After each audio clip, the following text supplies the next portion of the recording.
धन आ जाने से किसी को सुख मिल जाएगा, ये विकार तो मन से निकाल ही देना चाहिए। एक बढ़िया रोड में पूरा दिन मजदूरी करता है और हाथ की तकिया लगा करके बिना चद्दर बिना कंबल के सोता है मस्त, और हम आप पूरी व्यवस्था बना करके बढ़िया डनलप के गद्दे में सोते हैं, फिर भी नींद महाराज नहीं आती, और वो पूरा दिन मजदूरी करता है हाथ की तकिया में मस्ती में सोता है। तो भगवान कहते हैं राजन, जीव का क्या अर्थ है कि सवई पुंसाम परो धर्मो यतो भक्तिर्धोक्षजे अहैतुक्य प्रतिहता अयात्मा संप्रसीदति। सूत जी ने प्रश्न किया, जीव का धर्म क्या है? सूत जी महाराज उस धर्म के बारे में बताते हैं, सवई पुंसाम परो धर्मा यतो भक्तिर धोक्षजे। हर जीव मात्र का एक ही उद्देश्य होना चाहिए, क्या? बोले हमारी भक्ति बढ़े। और भक्ति वो कैसी हो? अहेतुक्य प्रतिहता, हेतु रहित नहीं, अहेतुक्य प्रतिहता आत्मा संप्रसीदति, बिना स्वार्थ की भक्ति हो। जैसे एक माँ अपने बालक की सेवा करती है तो ये सोच के थोड़ी करती है कि बड़ा होकर के हमको वृद्धाश्रम भेजेगा, वो तो सेवा करती है निस्वार्थ भाव से, जैसे पतिव्रता स्त्री अपने पति की सेवा करती है। वैसे ही हमारी भक्ति में निष्काम, निष्कपट, निस्वार्थ भक्ति के ये लक्षण है। मंदिर जाएं, गुरुद्वारे जाएं, परंतु ये मन में न लेकर के जाएं कि हम जा तो रहे हैं इसके बदले में, और हम तो लंबी लिस्ट बना के जाते हैं। भगवान भी कहते हैं कि बस कर, हिरण्यकश्यपु मत बन जा। हिरण्यकश्यपु ने एक बहुत वरदान मांगे थे ना ब्रह्मा जी से, न दिन में मरू, न रात में, न ऊपर न नीचे, न मनुष्य से। ब्रह्मा जी कहते हैं बहुत मांगने वाले देखे भिखारी, पर नंबर 1 का भिखारी तुझको देखा हूं। तो भक्ति कैसी हो? अहेतुक्य प्रतिहता अयात्मा संप्रसीदति, अयात्मा संप्रसीदति। कामना रहित भक्ति होनी चाहिए। माला जपो इसलिए नहीं, गोविंद अपने चरणों में प्रीति दे दो। ये संसार है। संसार क्या है? सरकता है। गीता में भगवान कहते हैं, मैंने इसमें एक साइन बोर्ड लगाया है, दुखालय में शाश्वतम। दुखालय, दुख का घर। जैसे आलय विद्यालय, पुस्तकालय, औषधालय, वैसे ये संसार क्या है? दुखालय। तो भगवान ने तो पहले ही संसार का नाम रख दिया दुखालय। अब दुख के घर में आओगे तो सुख की कामना करोगे, तो ये हमारा अभिवेक ही है, क्योंकि भगवान तो पहले ही बता दिए हैं ये दुखालय है जी। जिस वस्तु से प्रेम करोगे वो एक दिन रुलाएगी। बड़ी सुंदर गाड़ी लेकर आए, बढ़िया उसका पूजन भी कराए, दूसरे दिन ठुक गई, दुख का कारण बन गई। जो कल हमको सुख दे रही थी, प्रसन्न थे, आज वही गाड़ी के लिए रो रहे हैं, हाय राम कल ही खरीद के लाए थे।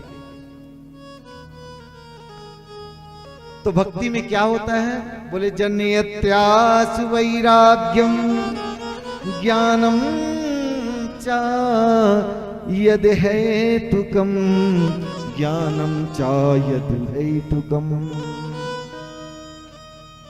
जब हम भक्ति के द्वार पर जाते हैं तो ज्ञान वैराग्य अपने आप भक्ति की पूरक, वो अपने आप दौड़ कर आते हैं और हमारी भक्ति को पुष्ट बनाते हैं। धर्म इसलिए ना करें, धर्म का प्रयोजन धन की प्राप्ति नहीं है। धर्मस्य अपवर्गस्य नार्थोर्थो योपकल्पते, जीवस्य तत्व जिज्ञासा नार्थो यश्चेह कर्मवि। भगवान सूत जी शौनकादि ऋषियों को कहते हैं जीवस्य तत्व जिज्ञासा। जीव का अर्थ है उस परम तत्व को जानना। अब वो परम तत्व क्या है? वो परम तत्व की साधना, परम तत्व का ज्ञान हमको कैसे प्राप्त हो? बोले वो परम तत्व के बारे में जब आप सत्संग करोगे, कथा सुनोगे, गुरुओं के शरण में जाओगे तब मिलेगा, अन्यथा ये मिलने वाला नहीं। जीवस्य तत्व जिज्ञासा, जीव का परम लक्ष्य है, एकमात्र प्रयोजन है उस तत्व को जानना। वो अखंड ज्ञान एक ही है, वो अखंड ब्रह्म एक ही है। ज्ञानी उसको ब्रह्म कहते हैं, योगी उसको परमात्मा कहते हैं और भक्त उनको भगवान कहते हैं, परंतु ब्रह्म तो एक ही है। अब अपनी अपनी धारणा है, बद्रीनाथ आना है तो रास्ते चार हैं, कोई उस मार्ग से आ रहा है, कोई इस मार्ग से आ रहा है, लेकिन मंजिल तो सब एक ही है, बद्रीनाथ धाम जाना। वैसे ही कुछ उस परमात्मा को ब्रह्म कहते हैं, कुछ योगी परमात्मा कहते हैं, और जो उनके अकिंचन भक्त हैं, जो दिन रात उस ब्रह्म की सोहम की सत्ता पर विराजमान रहते हैं, वही भक्त उनको भगवान कहते हैं। वेद अनेक नहीं है, बस नाम उनके अनेक है। उस परम तत्व का साक्षात्कार हो जाने से ये हृदय अहंकार रूपी जो ग्रंथि है वो छिन्न हो जाती है। विद्यते हृदय ग्रंथि छिद्यन्ते सर्व कर्म भी चीयन्ते चास्य कर्माणि दृष्ट एवात्मनीश्वरे।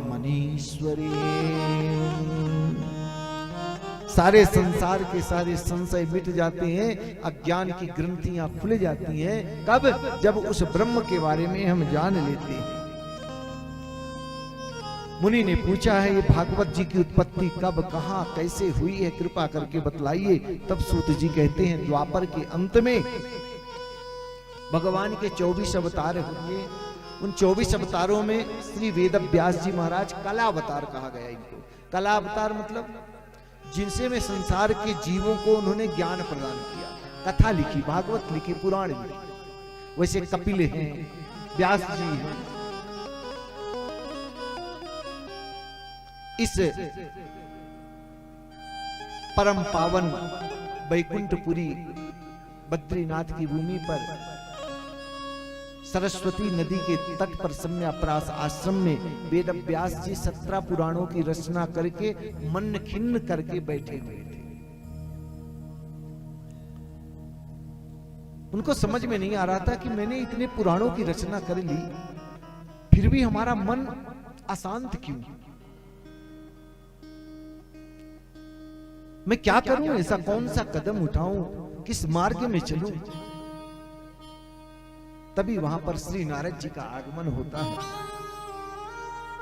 श्री नारद जी महाराज आते हैं और देखते हैं कि ये परम ज्ञानी जिन्होंने ब्रह्म का साक्षात कर लिया है, वो भी अशांत बैठे हुए हैं। जाकर श्री नारद जी ने जैसे ही व्यास जी को देखा है और व्यास जी ने नारद जी को देखा, उठकर के अभिवादन किया है, सुंदर आसन प्रदान किया, धूप दीप नैवेद्य इत्यादि से पूजन किया। देखो, अतिथि देवो भव। कभी भी हमारे घर में कोई अतिथि आए, उसका सत्कार करना चाहिए, मुंह न फूले, कहां से चले आए। अगर जिस घर में अतिथि को देख करके और हमारे अंदर क्रोध उत्पन्न हो, उस घर में फिर लक्ष्मी टिकती नहीं है जी, भग जाती है।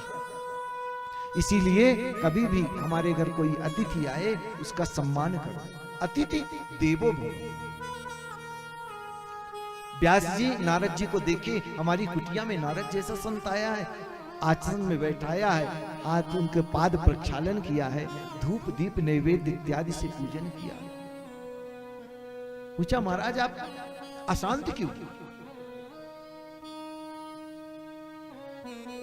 व्यास जी कहते हैं, मैंने पुराणों की रचना की, पंचम वेद महाभारत भी लिखा, 17 पुराणों की रचना कर डाली, लेकिन मन फिर भी मेरा अशांत। न जाने क्यों मेरे मन में अभी भी क्षोभ है कि मैं कुछ कर नहीं पाया। श्री नारद जी कहते हैं व्यास, हे पराशर नंदन, ये पराशर जी वसु कन्या सत्यवती के गर्भ से साक्षात भगवान के ही कला अवतार है, नारायण है, फिर भी उनका मन आज अशांत है। क्यों? क्योंकि मैंने इतनी ग्रंथ लिख डाले। अब बोलो, व्यास जी जैसे भगवान के अवतारी भी इस संसार में सुखी नहीं हो पाए, तो हम आप कैसे होंगे?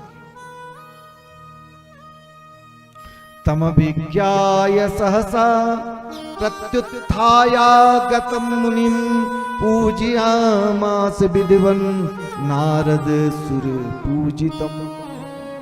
बढ़िया पूजन किया है। नारद जी कहते, हे भाग्यशाली पराशर नंदन, आपका शरीर स्वस्थ है, मन प्रसन्न है, फिर भी यह अज्ञान की निद्रा में क्यों खोए हो? आप बताओ, आपके दुख का कारण क्या है? पाराशर्य महाभाग भवतः कच्चिदात्मनः परितुष्यति शरीर आत्मा मानस एव वा। हे पाराशर नंदन, आप अपने दुख का कारण बताओ, क्या बात है? क्यों दुखी हो इतना? आपके अंदर तो अति विशाल ज्ञान का भंडार भरा है। महाभारत जैसे ग्रंथ का निर्माण कर दिए और आप उदास हो। व्यास जी कहते हैं, मेरा अंतःकरण संतुष्ट नहीं है नारद। श्री नारद जी कहते हैं, प्रभु एक बात बोलूं, आपने भगवान के निर्मल यश का प्रतिपादन नहीं किया है, इसीलिए मन का आपका मन जो है अशांत है। आपने बड़े बड़े ग्रंथ तो लिख दिए, पर गोविंद के परक, गोविंद के निमित्त उस ग्रंथ का निर्माण नहीं किया, इसीलिए आपका मन अभी भी अशांत है। नयद्वत चित्रपदम हरेर्यसो जगत पवित्रम प्रगणित करिचित तदवायसं तीर्थमुसंति मानसा नयत्र हंसा निर्मन्य शिक्षया नयत्र हंसा निर्मन्य शिक्षया। जो वाणी कहते हैं नयद्वत चित्रपदम हरेर्यसे, श्री नारद जी कहते हैं आपने बड़ी सुंदर रचना की, पर उस रचना का बहुत सुंदर भोजन तैयार किया है, और भोजन में अगर नमक ना डालो तो क्या टेस्ट आएगा? उसी तरह नारद जी कहते हैं, व्यास नंदन, हे व्यास जी, आपने बड़े सुंदर ग्रंथ लिखे, वेद लिखा, लेकिन उसमें अभी कुछ न कुछ, जब तक गोविंद रूपी कृष्ण रूपी ग्रंथ का निर्माण नहीं करोगे, तब तक आपका मन तो शांत ही रहेगा। जो वाणी भगवान की कीर्तन का गान नहीं करती, भले ही कितनी अलंकार से युक्त हो जाए, विद्युत जन उसे किसी लायक नहीं समझते।